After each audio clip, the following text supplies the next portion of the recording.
Between the ages of 7 and 8, he sexually abused me. That broke me. And so I found myself on the streets.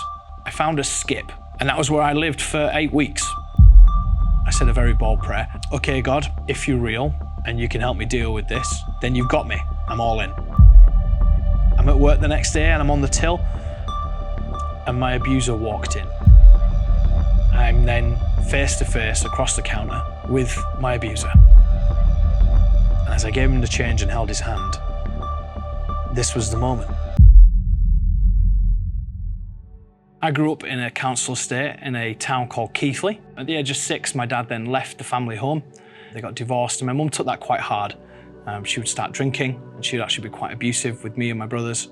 And that led to some pretty horrific situations where social services would be involved, and I would often find myself taking my brothers to school, and then after school going into the town centre and going around all the different pubs to try and find my mum.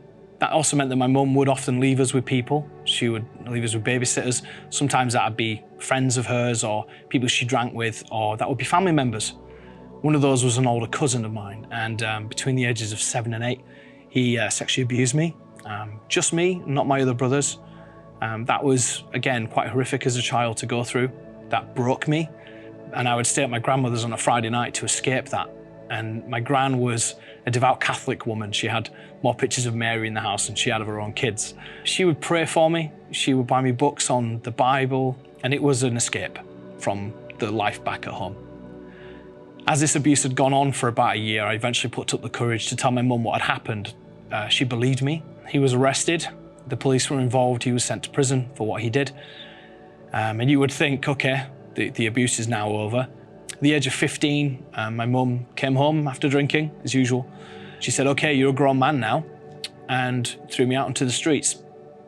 None of my family were around, and so I found myself on the streets, and I found a skip, a big metal skip at the back of an electronics store, and that was where I lived for 8 weeks. When I turned 16, the council then got involved. They moved me into a hotel, and I stayed in the basement, and then I was eventually moved into a homeless hostel. And it was a youth hostel, so I was there at the age of 16 to 18. By the age of 18, my time there had come to an end, and I was living back in Keighley in a house with the girl that I was dating at the time. I would find a job, and then weeks later I would lose it because I just didn't know how to run a house. What's council tax? I'd never been taught any of this stuff, and so I struggled to kind of maintain a household. I'd racked up some debts and was doing my best just to survive, really. We bumped into some friends of my girlfriend's. Next thing you know, we're back at their house and we're drinking beers and playing video games. And we'd go see them every other weekend, we'd hang out. And then one morning they invited us to church. And I thought, okay, this is fine. I've been to church. Like I said, my grandmother was Roman Catholic and my primary school and secondary school was Roman Catholic. So I rocked up expecting an organ and pews. When we got there, the vicar shook my hand at the door. His name was Howard, and he walked us in and got me a coffee. There's kids running around. There's a big bean bag at the back that they're jumping on. Open seating. There's a live band. And I'm like, okay, this is very different. And the songs that they were singing started to kind of make me a little uncomfortable. I started getting this feeling inside where I was like, kind of wanting to cry and trying to hold it back.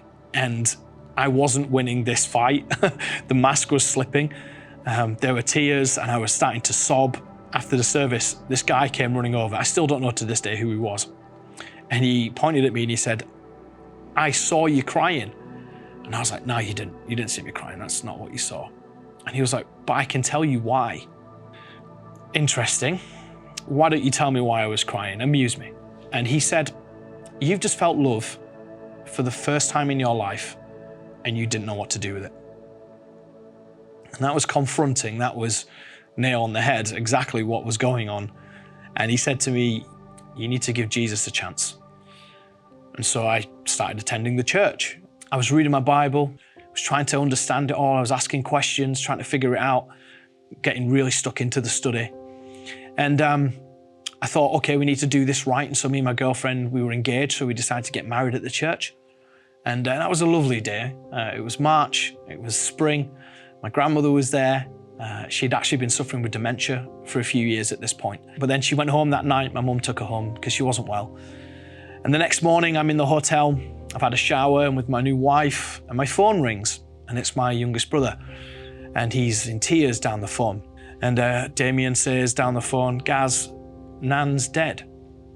She'd gone home that night and passed away in her sleep. I took that really hard because I thought I was on the winning team. I thought, I'm at church, I'm praying, I'm reading my Bible, I'm doing everything I should be doing. And yet this kind of tragedy has happened. Then I find out about 6 months into my marriage that my wife had been having an affair with a friend that I work with. And then I lost my job, I became depressed, I'd started drinking. And I'm there living in a box room with a pile of debt. At that point though, I'd say this was when things really shifted for me. Because there was a guy at the church called Dave Kendall, and he'd noticed that I wasn't there. And he knew what was going on. And so he came around to the house I was staying in, and he said, look guys, I want to help you sort your life out. I want to help you get through what's going on, deal with the hurt and the pain, forgiving all those that you've wronged or asking them to forgive you, and then forgiving those that have hurt you. And so I went to my mum and we had a very long and frank discussion about my childhood. And I said to her, look, Mum, I forgive you for my childhood. Can we still have a relationship? I then found out that my dad had actually not gone too far. And so I got to meet with my dad. I got to send him a text just recently on Father's Day and just say, we have a relationship now, which is special. Then I tried to resolve things with my wife. We did get back together for a little while, but actually there were further affairs and stuff like that happened. And so we decided it was best that we got divorced. And then I got stuck because I thought I'd kind of got through the list, and we had this one big glaring omission right at the bottom, and that was my abuser. So me and Dave said, well, what can we do? And Dave quite rightly said, well, the first thing we can do and the only thing we can do is pray. So we were sat in my kitchen and I said a very bold prayer. Okay, God, if you're real and you can help me deal with this, then you've got me, I'm all in. And I'd got a new job. I was working at a computer exchange store in the city centre. And I'm at work the next day and I'm on the till and my abuser walked in. That was a mixture of emotions. And my first instinct was to jump the counter and make him feel what I felt, hurt him like he hurt me. That wasn't the right thing to do. I thought maybe I can avoid him, but God had other plans. I'm then face to face across the counter with my abuser. And as I gave him his change back, we locked eyes, and I could see in him just as much fear. And as I gave him the change and held his hand, this was the moment. So I held his hand, looked him dead in the eye, and I said, I forgive you for what you did. And as I let go, it almost felt like I'd been carrying a house on my back, and it fell off. The emotion and the energy and the feeling of just overwhelming joy and kind of pain all came on at once, and it was like a new beginning, a new start. And I called Dave on the phone and I said, mate, you won't believe what's just happened. And he was so excited for me. And from that moment, I've been all in. I'm now remarried to Beth, which is amazing. I've got 2 beautiful baby girls. And I think that when you can say, I forgive you for what you've done, whether that's internally or in person, or even just through prayer, it's you taking back control. That forgiveness is open freely to us. And Jesus did that on the cross for us. All the stuff that we've done, he took that on the cross for himself, and he said, you're now free. We are free indeed. So if you're struggling with that forgiveness, the first thing you can do is, like I did, pray about it.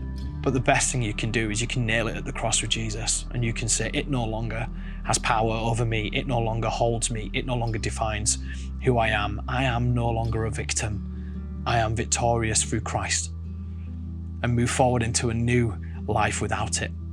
And that is the transformative power of Jesus. Hi, I'm Gareth, and I testify to the goodness of God in my life.